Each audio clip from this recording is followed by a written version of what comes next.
What motivates you to teach aspiring traders for free? This question is good. Because I know, okay, alam ko kung ano yung pakiramdam na hindi mo alam kung kanino ka manonood, sinong papanoorin mo, kanino ka matututo, sino magtuturo sa'yo, saan ka magsisimula, anong gagawin mo.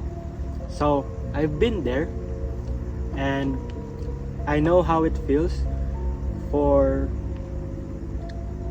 someone who's been struggling to understand trading. That's why I'm doing what I'm doing right now, because I can't see you people, especially aspiring traders, to experience the same struggles I experienced before.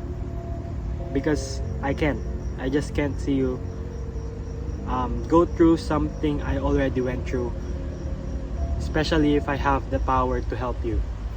So that's my motivation.